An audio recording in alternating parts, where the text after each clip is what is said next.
NFL podcast. We know Ireland isn't the UK. Well, we do now. From the Chris Wessling podcast studio, it's Around the NFL. I'm Dan Hanzus. Got some heroes here. Gregg Rosenthal, Marc Sessler. Of course we know Ireland is not part of the United Kingdom. Shame on you. If anything, they've often clashed. Often, yes. I'm randomly just finishing an audiobook called Say Nothing, which is was like a bestseller on the Troubles, on intrigue, espionage, and lots of violence. How is that random? Like you chose to listen to it? Well, I mean, just that this happened to come up today, just as I'm finishing it. But the world is extremely unique. It's electric. We have learned much about the United Kingdom through our travels. And we are really excited to let you know that we are going back. We are going back to London for the big showdown between the Vikings and Saints. I think October 2nd. Rematch of the Minneapolis Miracle. And sort of. Don't want to. A lot of different players. But. Don't want to get ahead of ourselves here. But there have been, in our trips to London, we always do a live show. And usually it's a small room, and we're very lucky where it just instantly sells out. And everyone's like, I wish I had a chance to go. We're working on the chance for more people to go. And it's exciting, a little nervous, but maybe a bigger room for the ATN live show that will be coming up. We're not sure because of, we got to cross the T's, dot the I's. Got to dot the I's, too. But let's just say it rhymes with Bembley Stadium. No, that's a joke. It was a good one, too. Yeah. Just to be clear. This is the Thursday show. A lot of content coming your way. We hope you're enjoying it. Of course, Wednesday was the 58th annual Fantasy Extravaganza, so dig into that. Be sure to dig into that if you want to win the whole effing thing. Draft style, also the Hard Knocks. Recap is up with me and Connie, and for you UK and surrounding territories and down in Oz in Australia that have access to Hard Knocks as of Friday. There you go. That's perfect. You watch Hard Knocks, you pour yourself a pint, you listen to Connie and I chop it up. It's perfect. Today, Mark, how are you? There's a tension with Mark. No, right now. This happens once every 15 shows or so. What's that? Where I just was watching you two do the show like I was a viewer. I forgot that I literally just sort of forgot that I was part of the show. I've enjoyed what you two have produced. There are Mark Energy days, and I feel the energy. Is it because it's a little bit of a late start? Is that what this is about? I have a place to be after, which I announced to the crew this morning. So there is always a place to be, it seems, with you right now, Mark. That's not untrue. It's like the computer goes. No, I mean I'm here to. But this is our job, and we have right. to do the job. Well, I'm not against that. I'm not arguing against that. I think you entering a little later every once in a while has like a Kramer-like vibe. Maybe we could make a wacky song that comes with you. It's like, when you enter the room. Round of applause. Everyone cheers. That was a little bit of a jump the shark moment for some with Seinfeld when they started giving a crowd pop when Kramer came into Jerry's apartment.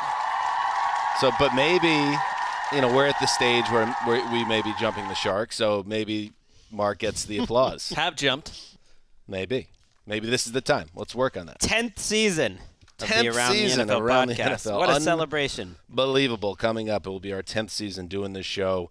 Thank you to everybody that's been along for the ride. Coming up on today's show, which I'm almost certain Mark will be around for the entire episode, but we're not sure. That's the hope.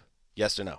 Absolutely. I think the thing that you're missing is I'm fully committed to the project at hand, the task at hand. It's just that there are other life issues and pressing issues on the other end of this. I understand that. We are going to, we haven't done it in a while. What's more likely? That's one of our favorite games. What's more likely? Sound drop. A staple of the early days of Around the NFL, and we're going to bring it back. We had, like I said, the Fantasy Extravaganza. We're going to do as a supplement to that, a little spin-off. It's not necessarily hardcore fantasy, but just offensive players and some either-ors. What's more likely? I mean, that's one of the best things about What's More Likely. You immediately understand the premise. Mm-hmm. But just 3 words. Yep. Before that, let's hit the news. But I went back to work, got up on Monday morning, and there it was. Glory hole. Oh, no. Wait, what? He did it again? What was the context? It doesn't matter. I want it. There's only one owner that would say such a thing. And I wouldn't assume that the context is too far off of what other people would think Can the we hear context it? is with Jerry Jones. Is there a longer... Not the context, or, yeah, if you have the context, but Gravedigger? Unaware of the context. Okay, we'll just hear it again then. We'll just hear it again. This was on Twitter, so we pulled it off Twitter. But I went back to work, got up on Monday morning, and there it was. Glory hole. Well, it was on First Take. I know that. On ESPN's show, Sure. He was with Michael Irvin. But I don't know what prefaced that. That's what makes it great. I mean, it's just left to the imagination. Do you know it's not great? What? The Cowboys' offensive line without Tyron Smith. NFL Network's Ian Rappaport reports that Smith suffered an avulsion fracture. There it is again. My boy Mekhi Becton, same thing. Avulsion fracture in his knee, and he will be out until at least December. And I guess, of course, with injuries, there's varying levels. But when we learned that Becton had the same injury, it was immediately he's done. With the Cowboys, they are holding out hope that he could return. But the idea is that it would be a stretch run return at best. And, Mark, this is a Cowboys line that is no longer, considered one of the mightiest in the league. And if you take Tyron Smith out of the mix, especially in late August, that's a major issue for this team. Well, it shoves Tyler Smith, who, into a different position to play left tackle, which he did play in college, Hate but he's that, by the extremely way. raw. What, the same last name? Especially, I feel bad for the beat guys because now you got to write the full names whenever you're talking about the subject. It's confusing. And it just it looks clunky. Right. When you get stuck writing a sports story about a father and son, for instance, you got to keep doing the full name over and over. And this is the same situation. sitch. I think Smith in general, we need to if anyone with the last name Smith, we need to re-engineer some of the Smiths, maybe 50%, so that we have more variety because there's this happening too often. But he is now, potentially going to have to go do left tackle. And this is the thing, Jerry Jones said, we'll have Tyron Smith back for the playoffs. That was another quote he had. It's like, okay, that's presumptive. I get that you're Jerry Jones, so you're going to say that. But this is a team that if you look at their offseason, I think it was one of the least productive, more hazardous offseasons around because they let Lyle Collins go. Mm-hmm. Who they could use right now. They have lack of tackle depth in general. And so now they've got this problem because, by the way, Tyron Smith, they would have known over the past 2 years that durability has been a major issue for him no matter what. At some point, you just have to factor in that maybe he doesn't finish games and maybe he misses games. But then on top of it, their other big issue is that they let Amari Cooper go for one of the worst trades of the entire offseason. They're wicked thin at wide receiver. Wicked. And that's why you're getting Jerry Jones and a third quote saying Ezekiel Elliott will be the engine of this offense because you're a limited offense right now on the line at wide receiver. I knew you were on one today, Sessler, and then you dropped Wicked. And I'm like, all right, this is going to be a Wicked nice show. is, a Western Massachusetts / Connecticut type of thing. Or not just Western Mass, really all of Mass. I think more Mass than Connecticut, yeah, but I had a lot of it Massachusetts crosses friends, over. Yeah. It's a killer. They did draft Tyler Smith. You're right. It's bothering me. With the idea that he was going to be the left tackle long term, he's been playing left guard. It sounds like they're not so sure.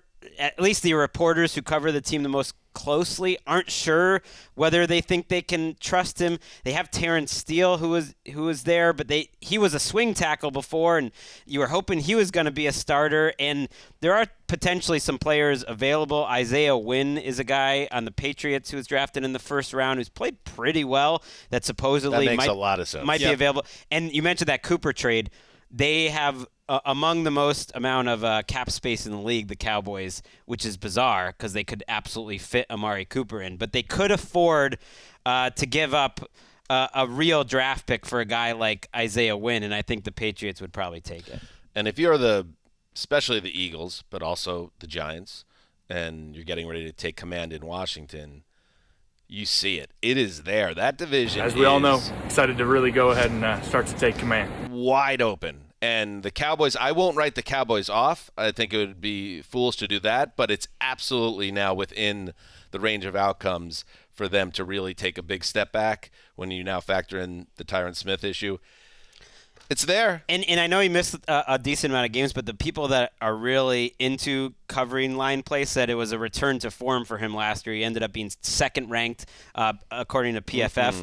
Brandon Thorne, Mike Golick Jr., all the guys who love him and see him rightly as a future Hall of Famer. That's what Tyron Smith is, and I think you have to worry, unfortunately, for his career. Just such a bigger man who's getting up there, and you're an injury like this, you have to worry about that. But he was playing very well last year. Well, when they were at their best, their offensive line was their strength, and there were a couple years where we just assumed it was still their strength, and it wasn't, and they were injury battered 2 seasons ago, and now they're shattered. Now it's like Zach Martin and a bunch of questions, and it might be that Andy Dalton year, except Dak Prescott back there. All right. The fantasy heads also plug in on that for Zeke and Dak. All right. In other news, you mentioned that Isaiah Wynn is on the trade block. Albert Breer of SI reports that the Patriots have talked with other teams about trading the offensive tackle, who was the number 23 overall pick in the 2018 draft. He's entering the final year of his deal. Also on the block, according to sources, is Mike Gesicki, the Dolphins tight end, who doesn't seem to have a natural position, is being put in a situation this summer where he's more in a blocking role, which is not what Mike Gesicki is a lot about. So the idea here, Mark, is that the Dolphins could move him, get some value, because he is a guy that produces. Well, they can get value. I think that there's a handful of teams that I don't know who they're talking to yet, but I think that if he's available, this is someone he's going to come with a $10 million cap hit, fully guaranteed because he's tagged. But I think there's a bunch of teams would say we can use him. I'm a little surprised that Mike McDaniels wouldn't want to find a way to use him too. But this is the Mike McDaniels system, the Shanahan system, where blocking as a tight end is a massive priority, and they've been trying to. They have, Mike McDaniels also downgraded the concept of this trade happening right away, which is just coach talk potentially. But he has, Gesicki's been good in practice. I think it's the blocking part where he's still in development. It's not a strength. Right, but I was really surprised when they gave him the franchise tag because of his system, because they really. Well, why do that then? Right, that maybe they thought that the he team's could a little sloppy. Honestly, this feels like such a Dolphins thing. Because he's Miami. I think if I wanted to be a little more generous, because he's really talented, and he's just a wide receiver. I mean, to me, he's very similar to a poor man's Kyle Pitts, or what we think Kyle Pitts is going to be. Literally, if you watch what Gesicki did, and he said it, he's like, look, I haven't played tight end. He is playing as a slot, or sometimes even out wide, 75% of the time. There's not much difference between him and a Cooper Kupp. But that's a notable name, I think, here is because Cooper Kupp kind of plays tight end for the Rams. You don't have to be some monster guy. You just have to be willing and understand how to do it. Cooper Kupp kind of is a tight end. They ask him to block. He plays that role for them in some ways. But if Gesicki can't do it, and you just look at him, he's like he's a lanky, really fast guy. Maybe go get a third-round pick. This is one of those trades where I think you could actually get a nice-looking pick. Cooper Kupp is kind of a tight end. I mean, I know what you're saying, but a lot of wide receivers block. Oh, not.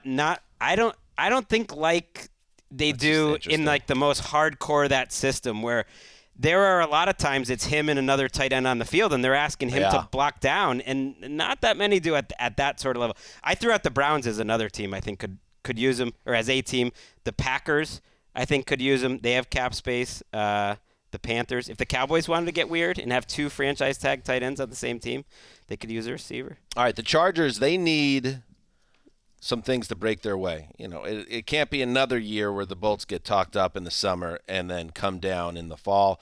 And they have a little challenge in front of themselves right now because J.C. Jackson, their big signing to secure their secondary in free agency, he had ankle surgery on Tuesday. The timeline is 2 to 4 weeks, which is not the end of the world here, Mark, but also not ideal, and you just have to wonder where his health is out after the 4 weeks, where his conditioning is at, and all that. So it's just not the best way to get off on a new contract like this. And we're at the point now, because we know what these teams look like, that it's okay to mention what games he might miss, and it's the Raiders and Chiefs. I don't love that. at all because it's like someone's got to cover Devontae Adams right out of the gate.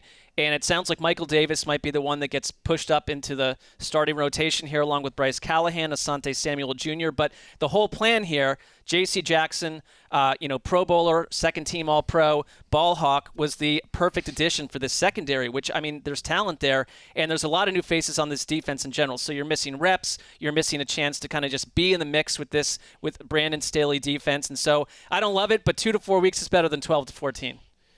Who has a bigger first 5 games of the season than the Chargers with the 2 division rivals in 5 days? And you did see one of their beat reporters, I think it was the Athletic guy, Daniel Popper, but I could be wrong, which kind of suggested that like him playing 2 games in 5 days was a lot, and that almost out of the gate the team might be kind of circling that Thursday night opener as his hopeful return. Gives him 5 extra days and not asking him to play twice so quickly. Other injury news, Chase Young, the star edge for the Commanders, was put on the reserve PUP list. He tore his ACL in Week 10 last season, so he's out for at least the first 4 games of this season. Kenyon Drake has been released by the Raiders, or they plan to release him if they can't find a trade partner. So that is another Gruden-Mayock move that did not work out, so we'll see if he gets officially released. He's officially released. Okay, so he will land somewhere, but the Raiders move on. And finally, in transaction news, Shaquem Griffin announced his retirement from the NFL. He played 50 games in the league, mostly with the Seahawks. A real inspirational story. He was born with a condition that eventually led to the amputation of part of one arm, and yet he had a star career in college and played in the NFL. It's one of the great underdog stories in the league's history. He's an interesting player too because he was with the Seahawks with his brother, went to the Dolphins in 2021, and basically had a chance to sign a couple of other contracts in another place, and he only wanted to go to the Jaguars, where it didn't work out because he wanted to play with his brother. He said that's what gave him the joy, which I think is, certainly there aren't a lot of brothers in the league, but I can see why you'd want to be doing that. And he is going to be doing stuff with NFL Legends now to help the community in Chicago. One thing on Kenyon Drake, I thought, Greg, you had a great tweet, that John Gruden, in the end, did not want Tom Brady or Rob Gronkowski, but he did want Kenyon Drake. Yeah, it felt almost like kicking a man when it's down, but I guess Gruden at this point, no one's feeling too bad. The whole Brady thing that really bothered me. And you're right, the Shaquem Griffin story, as much of a big deal that the NFL rightly made of it, and I think all the attention he got, it is truly remarkable. Like, that is a groundbreaking player. I can't think of a similar example, at least in other American sports. So kudos to him. He said Jim Abbott. He said football. Oh, that's a good call. A no-hitter, Jim Abbott. He said football was always plan B, that he didn't really think that was going to be his life's mission, and so now he's on to plan A. It's a good quote. I like that quote. And finally in the news. And now, the show the pros watch, Inside the NFL, with your hosts, Len Dawson, Nick Monacotti, and Chris Collinsworth. Hello, everybody. Welcome to the longest-running show in cable history. This begins our 17th season. I'm very happy to be joined with my co-host, to my right, Mr. Chris Collinsworth, starting his 4th year, and to my left, the one and only, Mr. Nick Monacotti, starting his 15th season. This is my 16th. There it is. That is the voice of Len Dawson, who led the Chiefs to victories in Super Bowl IV, went to the Pro Football Hall of Fame as a player and a broadcaster, had probably the most iconic photo, or one of the most iconic photos in NFL history, the shot of him working on a cigarette at halftime of, I believe, Super Bowl I with a bottle of Fresca by his side. He died at the age of 87 this week, and I play that because Inside the NFL comes up a lot. I bring it up a lot because it was my gateway to the NFL. I was already, by the time I was 10, 11, even like 9, I was already following the Jets. But it was Inside the NFL that really got me into the league at large and studying the plot lines. And I've always said that our show, I try to kind of pattern it after that, how we study every team. We make sure to get everybody in there just like they used to do on that program. So, Len Dawson, 87 years old. Rest in peace, friend. We got cable late in our household compared to other, neighbors in their houses. So I missed chunks of things like this. But when it did arrive and I started to plug into that, they had chemistry, but like pre-world of PFF and analytics-driven nonsense, and people didn't have coaches film back then. If you were a beat reporter, you basically were out of luck to try to review a lot of those games afterwards. But Inside the NFL would go deeper than almost any other pregame show. It wasn't just topical moments. It was like breaking down games. And you're right, you learned about every team. And I thought it was extremely educational, but also because of Len Dawson and the rest of them, like it was I wonder if that kind of led Chris Collinsworth to go PFF Nick down and all the road. The guys. Yeah, Nick and all the guys. I mean, and an all-time great. He Super Bowl IV MVP, 2-time All-Pro, 7 Pro Bowlers, and I was just, as you were talking, and I love hearing that because I didn't really have a history with that show. It's cool to hear from back then.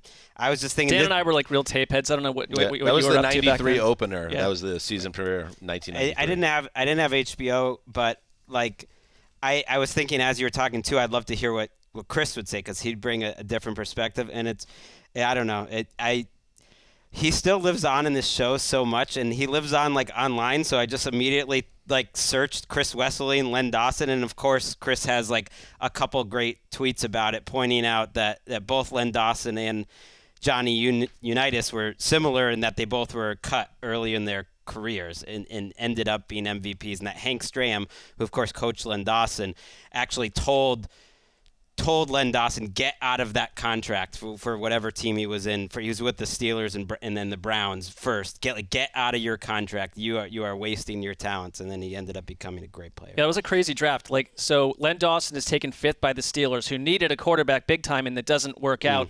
Next draft pick by the Browns, Jim Brown, and the Browns were interested in Len Dawson in that draft. So had the Steelers not taken him, they might have gone in a different direction. NFL history looks very different. And just to like underline what I was saying about Inside the NFL and how it was important and how I think it affected, in my viewpoint, this show is if you were a fan of a team that wasn't relevant in the early 90s, and I was a Jets fan, so that's irrelevant, they would always play the Jets highlight from NFL films and whoever they played, and they played every highlight, and Harry Callis narrated it.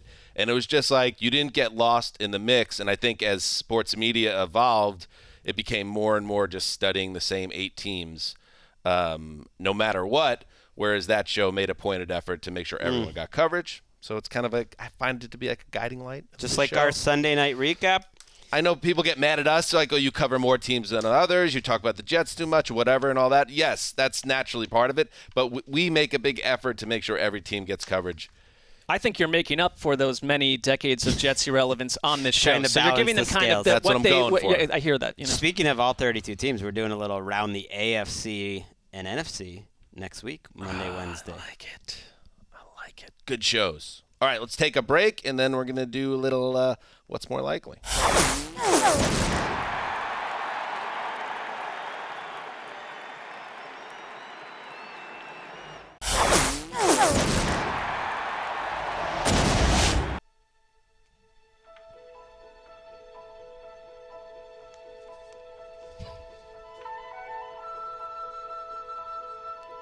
Welcome back.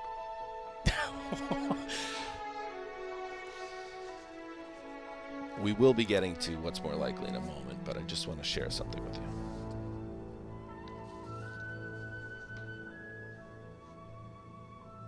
(22 to 19), 19 to 18, 30 to 9, 23 to 14, 23 to 3, 31 to 7, 13 9, 14 13, 17 16, 33 7, 20 19, 27 10, 30 10, 29 0, 26 13, 26 15, 20 to 7, 17 14, 23, 37 3. And this year, 2022, Ravens 23, Titans 10, Ravens 24, Cardinals 17.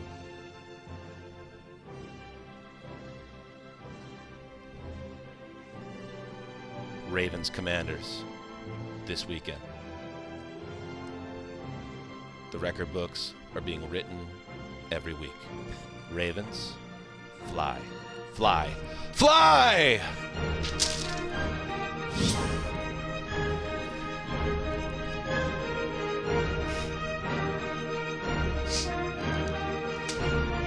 It's a lot of flair. It's the greatest streak in sports. Yeah, you'd like to see the Commanders wait another week to take command as they're being tasked to do in general. Great opponent because regional. Are the Ravens playing their starters? I don't know. I don't think Lamar is expected to play at all this preseason. Doesn't matter. Tyler Huntley is had 3 incompletions the entire month of August or something like that. So yeah, fine. I think we're going to be good either way. We. I mean, I think this is, to me, the team of around the NFL is preseason Ravens. Okay. Like, get to the regular season, maybe not. But I don't see how anyone could not respect what they've done. Do we have sound? I believe there's a Commanders player who was asked about ending the streak, and it's even the way he was answering, like he didn't even know about it, and then he was just trying to placate the reporter. Let's listen in on that. This is Cornelius Lucas on how they would celebrate if they ended the Ravens' preseason winning streak. Thank you. Oh, maybe a dance or two.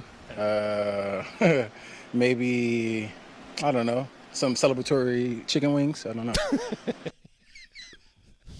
I mean, I love chicken wings, so, I get it. That's funny. That was what popped in his head, though. I mean, that's a great way to celebrate. Maybe not. I can't imagine Mark really digging into the bone, and ripping the meat off the bone. They do have that show Hot Ones on YouTube. When a vegetarian celebrity comes on, they'll eat the faux wings. Which I don't know. As a vegetarian, I don't long for that stuff. I do find it interesting. I actually went out to lunch with Gregg not too long ago, way back, a couple months. Gregg who? Rosenthal, and he was. You guys went out to lunch? His first thing was at the draft, before the draft, and he was looking at the menu, simply looking for what I would order. He was like a father looking for his child's picky eating habits. So I guess that's endearing. Yeah. Is this not? Well, you do always think of Mark in an eating situation. If we're at a league event or whatever, you got to look out for just Mark, start thinking about it. I figure it out though.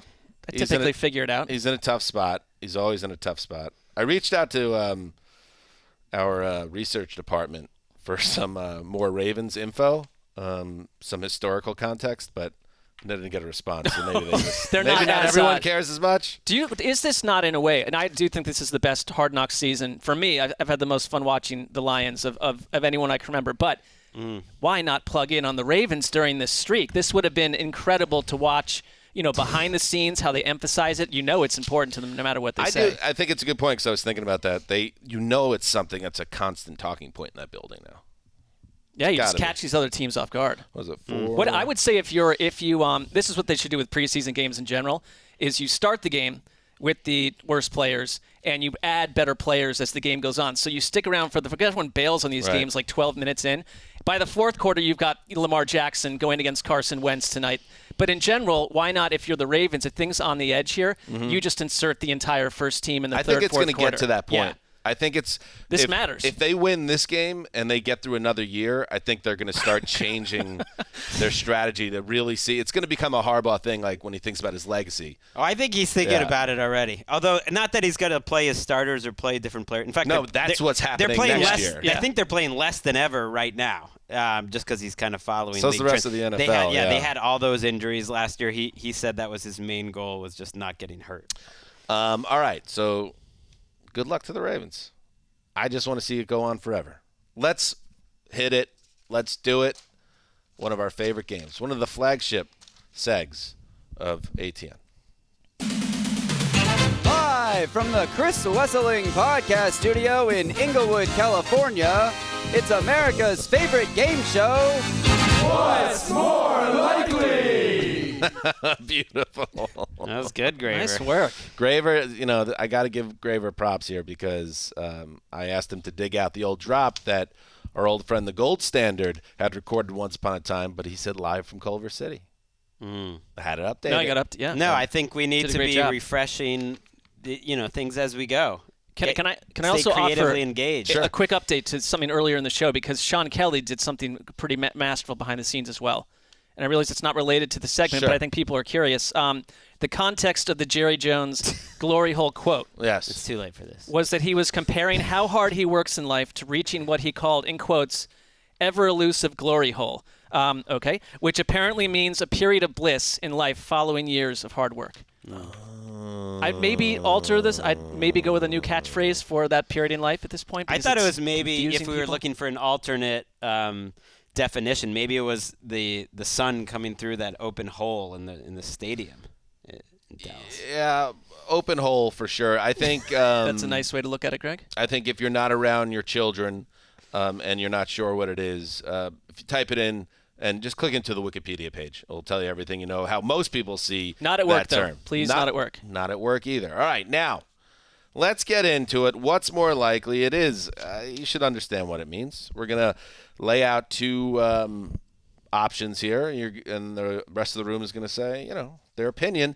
And because we just had our fantasy extravaganza, let's keep it in the realm of fantasy. Okay. Talking about those players that are going to be taken in drafts over the next week or two. Greg, get us going. Okay. Well, this is a number of players, two of which are on the Commanders. We'll be catching passes from Carson Wentz. I do feel like Commanders have gotten a lot of pop this offseason. A lot of Commanders in Washington, D.C. Oh, that's why. Pentagon. That's why. Yeah. That was they thought that out, and they were like, listen, we know not everyone likes the Pentagon, but some people see it as a pillar of strength in the nation and some do.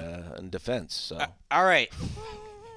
Terry McLaurin and Jahan Dotson, the first-round rookie receiver that I don't think's gotten enough pop here on this show. Very little, yes.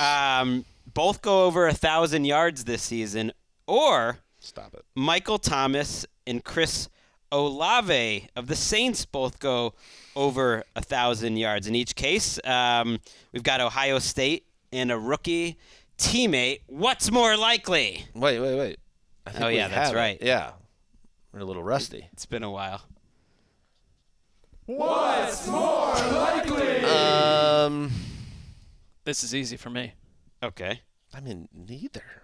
What? No, but that's the whole thing. Right. It could be 20% versus 10, but it's they're possible. They're not likely either. But I would say so. Terry McLaurin had over 1,000 last year. The way that offense was structured, it's a little different now. The next guy had under 400, and then it was a bunch of garbage. But they didn't have any good players. No, I mean, so I hear you, but I don't trust anything about the Commanders to produce 2,000-yard receivers. I could see Jahan Dotson 650 yards and McLaurin 1,000. So I'm going to go with, I think Olave is going to be a special player. Michael Thomas is set to do all that. And Jameis Winston, for all his foibles, throws for a lot of yardage. I see what you're doing, Rosenthal.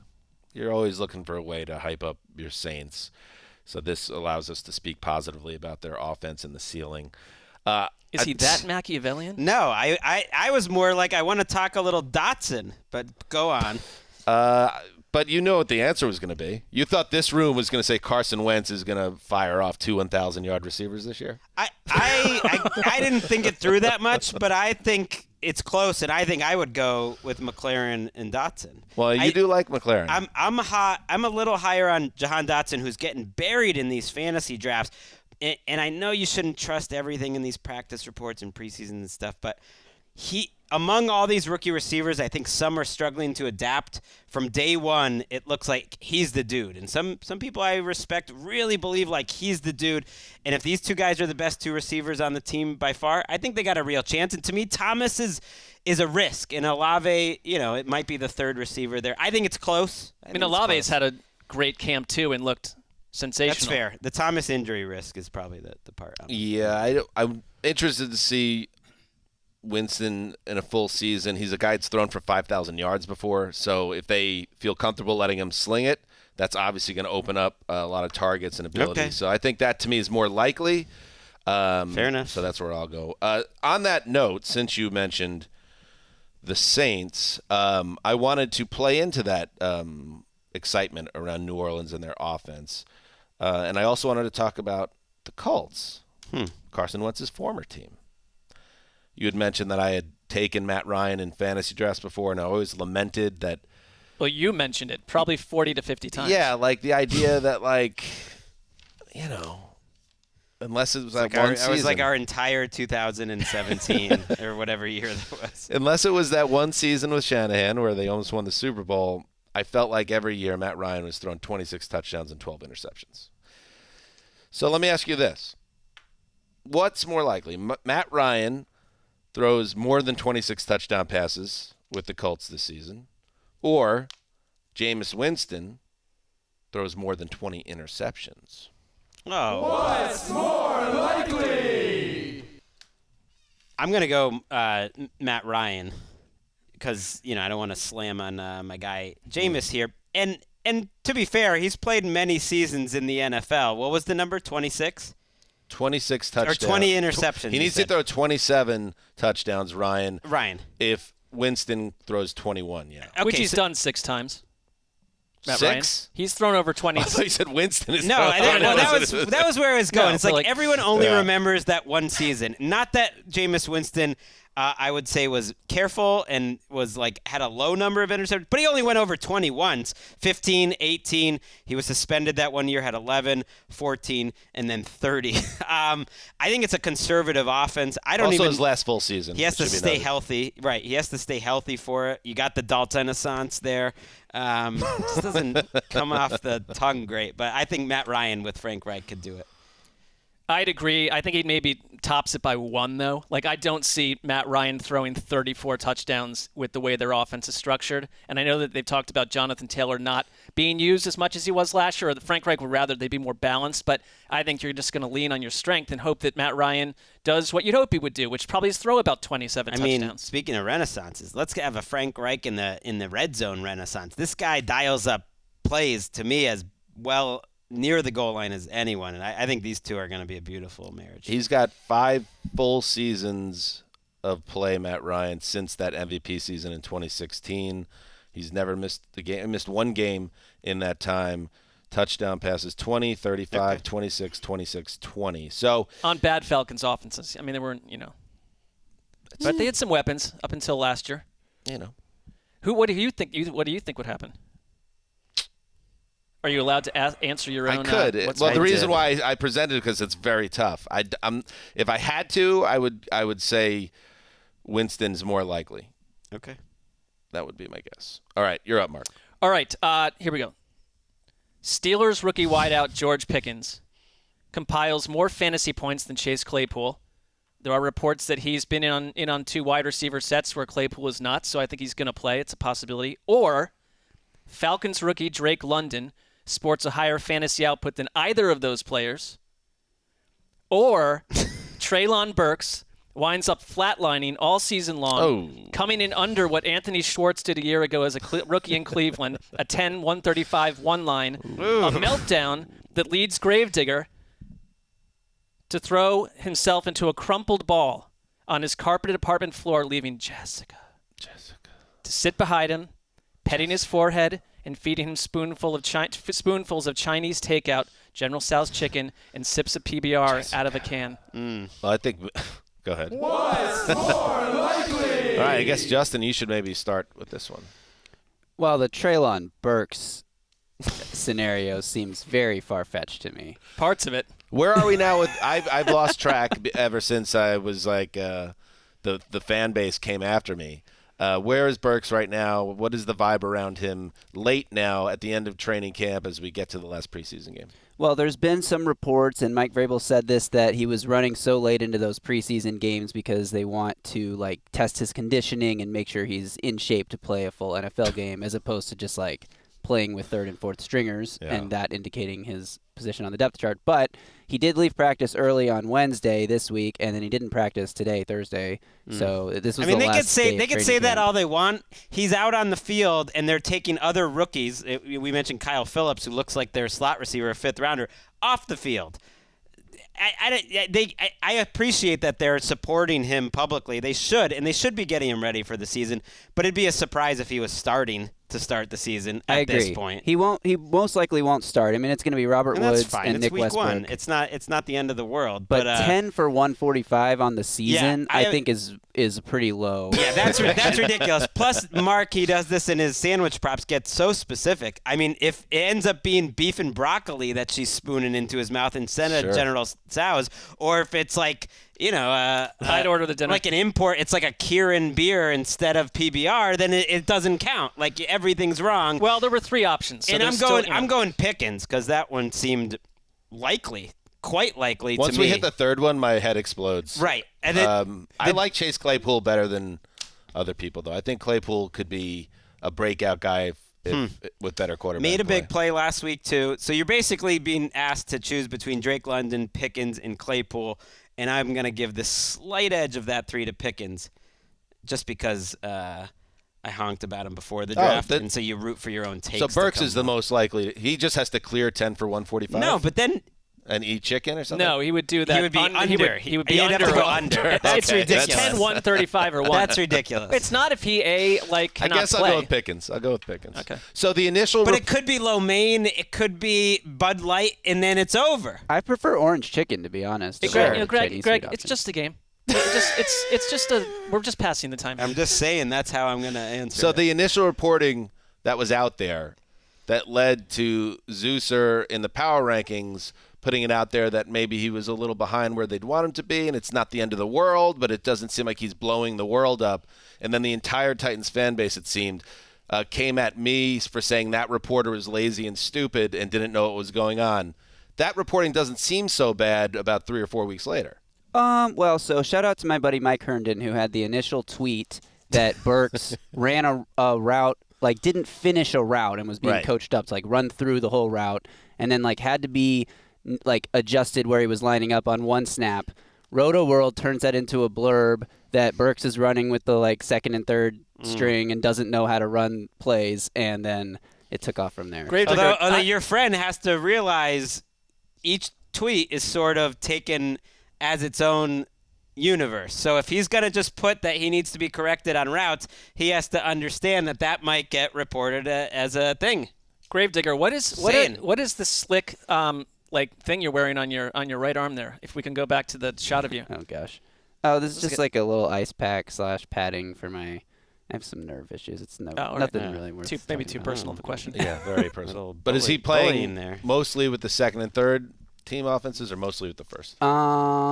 He's been playing with all the quarterbacks. It's I don't know. I think Dan is Dan's fine also with what he. He's also had like 80 preseason snaps with like 2 targets. So something is going. First sentence of power rankings entry, ranked 16. Your Titans. The Titans used the first round pick on wide receiver Treylon Burks, but don't pencil him in for a huge role in the offense to start the season.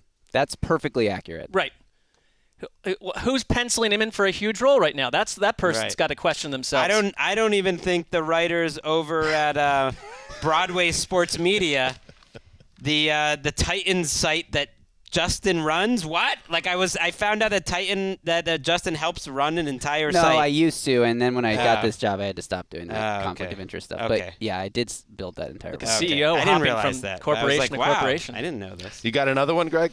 Sure, I've got a few. Let's go real simple. At the end of the season, in Marc Sessler's... That's such a Greg trope of this podcast, by the way. I ask, what else you got? Oh, I got a bunch. Well, I don't know. So I'm excited. answering That's good, you the though. question. It's good. I like it. I got to cross out the Drake London one. We've hit Drake London. This one's simple. At the end of the year, QB Index, now being authored by Marc Sessler, will include either Dak Prescott in the top 3 quarterbacks at the end of the entire season, or Matthew Stafford as one of the top 3 quarterbacks at the end of the entire season. What's more likely? Well, I hesitate to answer because it sounds like I could just make this happen. No, you couldn't. Yeah. I mean, it's just Dak versus Stafford. Who is more likely to have an MVP candidate type of season, essentially? So to get into that high in the QB index. How high in the index? 3. Top 3. Top 3. It's Mark's column, so I want him to start. Season. I would say that would be the highest maybe either one of them has ever finished. Maybe Dak got there once. I don't think so. Yeah, I'm looking right now at this. Annoyed me actually. Matt Stafford's ADP is way down there at 90, behind a bunch of quarterbacks.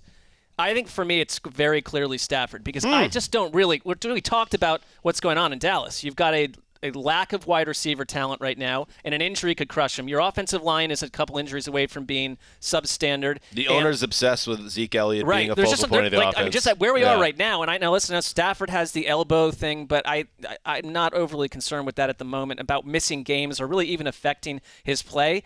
And the Rams offense, I think, passing-wise, you've added Allen Robinson, and you've got Cooper Kupp, and just you've got a coach that knows how to do what he's doing in Sean McVay. I'm going Stafford. I think Did I make a bad choice? This was too obvious. I think it's an easy Stafford for me too. Wow. But if Stafford's going to throw a ton of interceptions like he did last year, do you factor that in? I mean, didn't really. They had a long losing streak last year. Yeah, he had an okay regular season. A good, not great. It was pretty streaky. Yes. I remember when they went down for that bit, a lot of his bad numbers came from that stretch. I think that Stafford, as long as that elbow is sound, and it's something definitely keep an eye on to at least think about on draft day if you're caught between two guys.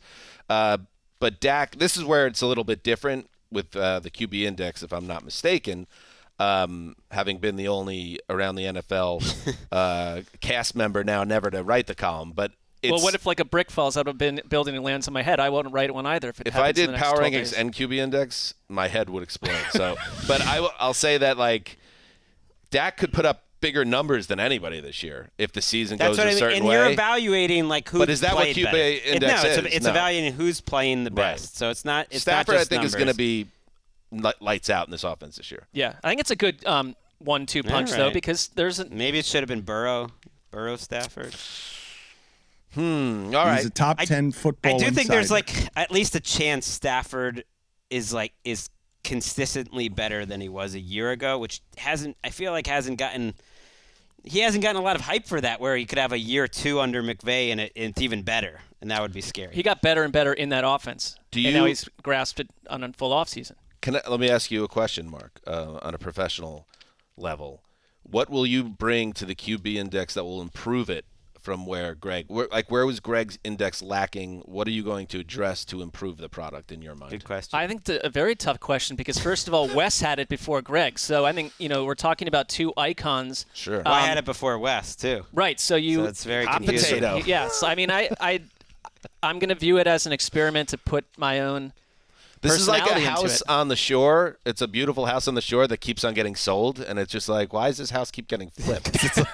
It's a lot of work, and it's like, okay, did my best. I hope I can do a better job than David Ely does next year with it. So, can I answer this question as a former editor of Mark? Like the type of advice I would give to Mark if we set, I would say Mark brings a certain flair, a certain writerly ability, and ability to see sort of things in a different way that is absolutely good to lean into. It doesn't all have to be like, his third down percentage is this, or like the tape shows this. I think you're stronger than me, certainly at seeing things in kind of an off-color, entertaining way, and include a lot of Mark in there would be my editorial. We'll take this off, Mike.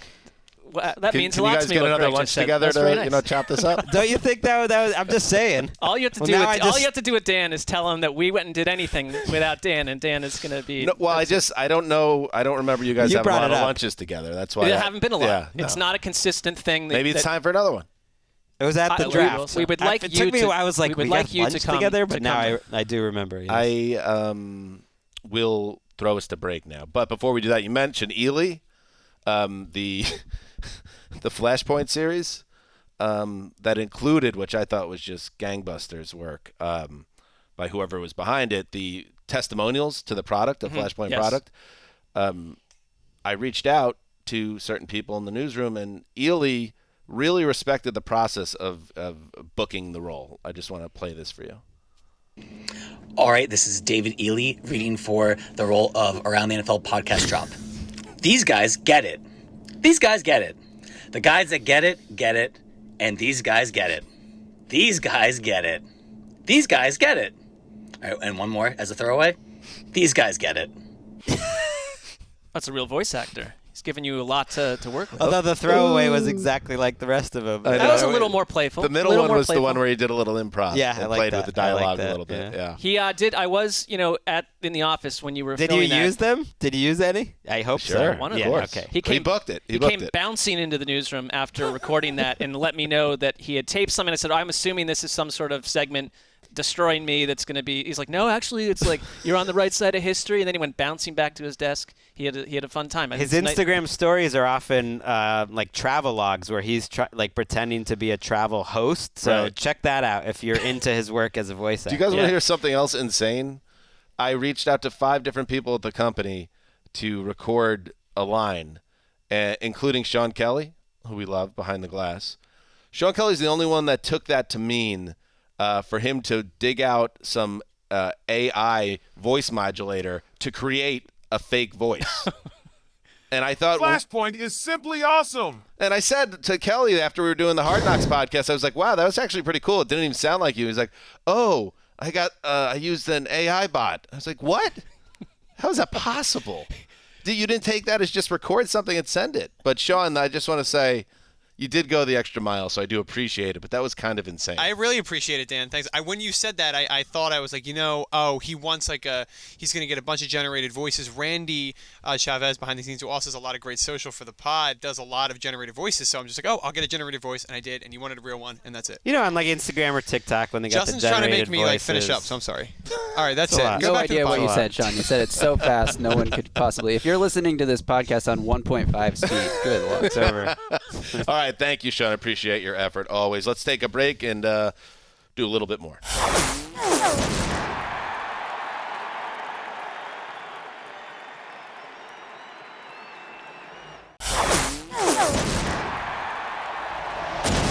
All right, we're back. Let's finish this off. Do I have another one? Did I go yet?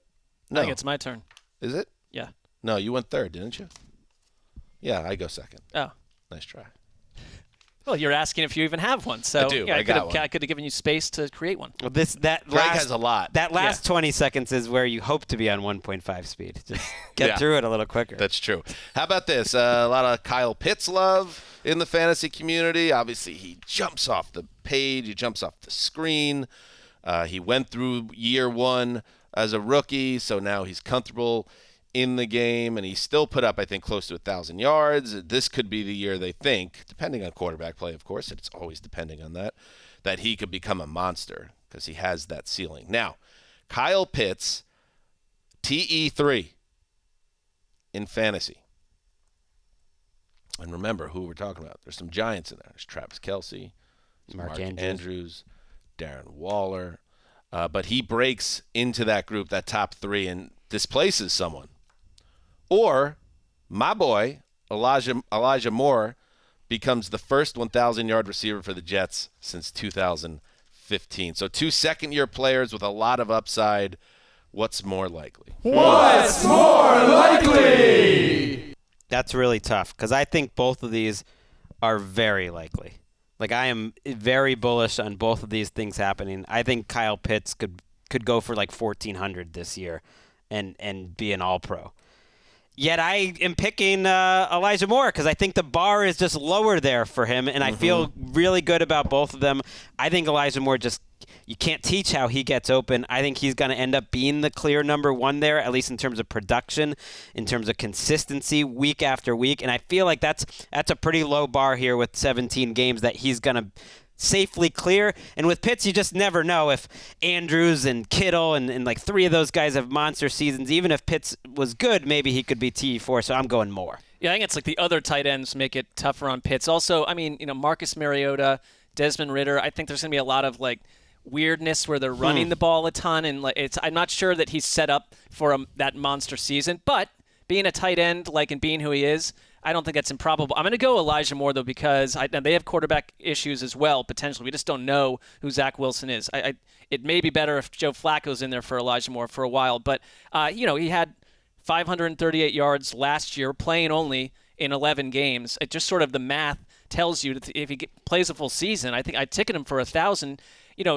Matt Harmon called him a star in the making based on everything he's seen from and watched from him. And I think that last year it was a tough offense to be in for every one of those guys. More organized this year around. Elijah Moore has it. I think Garrett Wilson's has not been one of the rookies that have blown up in camp. It's not been that journey for him. And so you wonder if Elijah Moore absolutely is just the guy for the first half of the season and beyond. So that's my dude. I think he's electric. I can't remember. You had Brandon Marshall that one year, but a guy that was really maybe Santana Moss, where it was like, okay, this guy is he was good early. Can make those defenses look silly with how quick he moves. And he had an 8 for 141 game last season against the Dolphins, and I think he was already blowing up when he got injured. Might have been with Flacco. I remember when I did Making a Leap, and that's why I'm so high on him, is I went back to watch him, and I was just like, man, this guy's sudden. And he had some of his biggest games with Mike White and Flacco. He did, but he also had a big ending to the season when Wilson came back, too. So it wasn't all just with those guys. All right. One more. One more?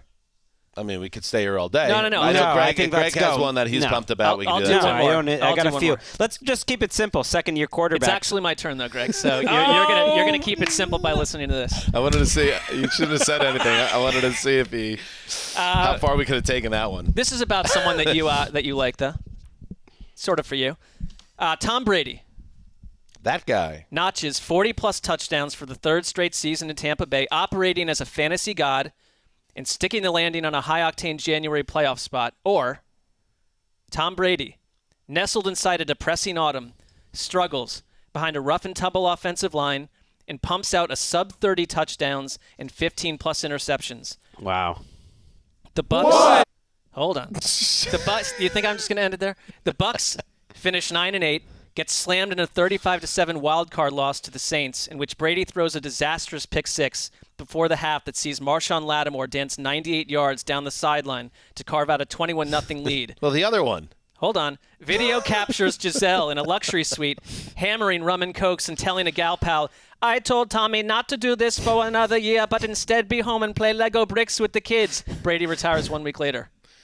Wow. What's more likely? I'm going to ask make a request. You're getting a big pop in the back room. A lot of laughs. Can you take us bringing Giselle back took the house down. Can you take the spirit of the second one, where we're talking like, I'm not calling it Brett Favre year 2 with the Vikings, right, but a darker ending, and maybe Dan, finally what you had thought of so long ago, the gradual actual decline. Right. Nope. I'll take it as like a mediocre-ish season where they made the playoffs and maybe he's like the 13th best quarterback. Basically his 2019 season. We've seen this season out of Tom Brady before. Yep. I'm still going to go that the first one is more likely because this offense is loaded at receiver and humming, and I haven't seen any reason not to believe in it. All right.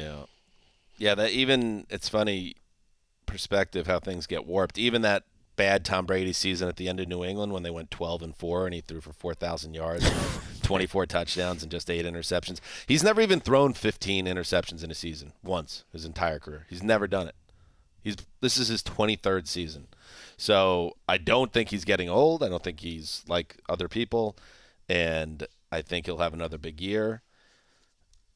Could there be some bumps along the road? We'll see. In the start of the season, but I think by the time we get to December, the Bucs will be a player and he'll be carving up defenses. They were a team we were almost bored by this offseason because there wasn't anything left to say, and now with all the suddenly there is with all the obstacles they have in their way, they're weirdly more interesting. All right, do you want to throw one more out there, Greg? It's up to you. You seem like you're ready to go. Mine was simple. Keep it. What's nice, happening? This episode started with you targeting me as someone who needed to hit the door, and now you feel like I'm with you. Feels like time, but I agree. I agree. It feels like time. No, I do want to hear it now. Now I got to hear it. It's so basic, though. Let's hear it. Which second-year quarterback? Shoot, I framed it wrong here. Mac Jones ends up being the most productive second-year quarterback this season, or Trevor Lawrence ends up being What's more likely? So no one else, there's no other second-year quarterback that could even be a possibility? Those are the two that I'm giving you. Well, you've annoyed Dan. Basically, you got to have a better season if you want to just take out the second-year quarterback. Yeah, that was a little. I think they're the heavy favorites, personally, over Fields or over Zach Wilson or Davis Mills. One development in the preseason. Or Trey Lance, for that matter. is the play of Trevor Lawrence. I think Trevor Lawrence is going to have a big, huge jump, and he's got the right coach, and he's got a couple weapons around him. Travis Etienne looks good. Christian Kirk's looked really good. I just kind of think that he's going to make that leap, and Mac Jones, I think, probably will more stay where he was a year ago, unless that offense is a complete disaster.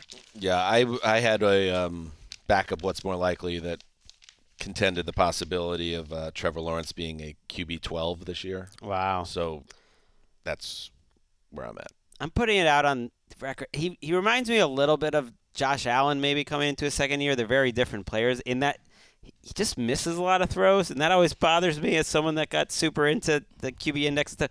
And Lawrence is still missing those throws. And I think that's going to come. He does the hard stuff really well, and he's so athletic, but I still think it might be more gradual, where he's like a mid-level quarterback. Even in the last game, he had an overthrow in the end zone. He had a bad misfire along the sideline. But I do think his athleticism, the way he runs too. There's a lot to like if he can shore some of that. I should have thrown Trey Lance in there, by the way. I mean, people were drafting Trey Lance, by the way, like in the 8th round last year as a backup. Now no one even wants him this year. It's not just the Zach Wilson thing. It's just I think these seasons can go a lot of different directions. I think you're right. Developing news before we say goodbye. I turned my computer off, so now I'll fire it back up. There goes Mark. Did you really turn the computer off before we ended the show? I thought we were. I didn't need a computer to speak with you about the end of the show. Can we get a camera on Mark from the moment we sign off to see how quickly he gets out the door today? That's not where I'm coming from. This from our friend Jordan Rodriguez at The Athletic. Sean McVay has hired Jay Gruden as a consultant. That's okay. Well, I mean, Jay Gruden, where's he been? We know where John is. John's in exile. But Jay, I guess, was out on the streets too, and now he has a home in Southern California like us. The last I saw him, he was like smoking a heater outside of like a club in Len some Dawson video. Style. At like 1 a.m, looking like having a good time, and nothing wrong with that. I've always thought Jay Gruden is very underrated. I think both him and John Gruden are like A- play caller / game designers, and that everything else kind of that comes along with the Gruden packages is what ruins them. That if they could just call plays, they're great at that. Whenever I hear about these sort of consultant type jobs. Overpaid. Whatever he's doing, he's not doing enough. This is my very on Mark's radar. Guys who make too much money not working Well, it's like harder. who's doing more work, him or Bruce Arians? I'd love to track that. Let's put a camera on that during the course of the year. Do you know the NFL Top 100? They have their list that's wrapping up. There's 20 more spots. Mac Jones is 85 on the list. It's weird. What is it, the voting at this thing? Well, that's like when Baker Mayfield came in at like what? That means someone put him as a top 20 player. Right. And people get mad at the NFL Network, so we'll make our yearly announcement. Not only is it the players who decide, and it's just tallying players' votes, they only pick a top 20. And then it's like a point system. So for someone to even get on the list, that means like multiple people, probably his teammates, put Mac Jones in the top 20. There was like 1 year where the Seahawks were dominating out of nowhere in like 2019. It was clear just like more Seahawks filled out the form than other teams. So someone put David Montgomery as a top 20 player in the NFL? I would say him to land, yeah. And enough people did for him to get even into 98. Kyle Juszczyk, the fullback for the Niners, made number 100. Like, he's showing up on a bunch of lists. Right, I think they try to pick someone interesting. Yeah, at it's 100. like Debo filled it out, and he's like, I love Kyle, man. I'm putting him 5. Kirk That's just how it 99. works. I Yeah, love you that. just all your own teammates. There were some weird ones. Trevon Diggs and Bobby Wagner both in the top 30. I guess Trevon Diggs did have a great year. How about the disrespect for your boy Lamar? 36. That's a former MVP. Was formerly number 1 on this list. But this is why this exercise. And now he's below Kevin Byard. Right. Like, yeah, when Kevin Byard comes up 34, great player. But that just makes me think, someone put him number 1. That's grave digger stuff in the box. Right, his teammate or a lot of Titans filled him out that day. Or someone put him 1 because they just freaking love Kevin Byard. And that's Someone's trying to tell me that Corey Linsley is more valuable than Russell Wilson, according to this list. Well, it's just better. Yeah.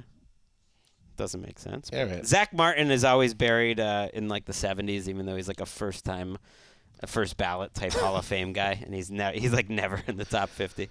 We have nothing to do with it. All right. Wait, really What? quick. I just Yeah. want to say I'm disappointed that we got through a whole segment called What's More Likely, and nobody mentioned Ravens rookie tight end Isaiah Likely. It's just so easy.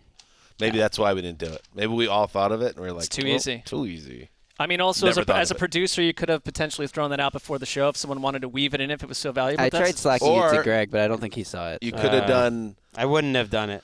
Likely, and you could have found a guy, Rondell Moore. Yeah. I mean, you had an opportunity. Oh, that's good, yeah. You had an opportunity, Justin, to ride in on your Rondell steed. Moore, Isaiah Likely. See, it just doesn't make any sense, but I missed it. Elijah Moore also, but whatever. Oh! Sean Payton, by the way, doing his first work for Fox, I saw over the weekend, and did the halftime One show. and done. And he went hard on this joke in the way that he said it twice. He's like, I think he's likely to make the roster. Which was not only like a bad dad joke, but kind of showed that he wasn't totally locked into what was going on, because he was locked to make the roster like a long time ago. So you're saying that Sean Payton's not doing his homework in this broadcasting gig? That clearly is just a way to make $9 million before he becomes a coach next year? He looked youthful, I thought. More youthful than he did on the sidelines He looked a year happy. ago. I think Jay Glazer is one of his best friends in the world, and they're just palling around up there. All right, we're heading into the weekend, Mark. Anything you want to share about your plans? Not really. Why would I share them? I don't think it's a good idea to tell people where I'll be or what I'll be doing. Right. You don't have to give specifics, but if you... I mean, I don't know. It's what I like about a stretch like that. You go find out on your own. Absolutely. Adventure. Good stuff. Thank you, everybody, for listening. We'll be back next week. We're getting closer. We're inside 2 weeks. Kickoff. 10 years. That'll be the end of our weekends. Heed the call.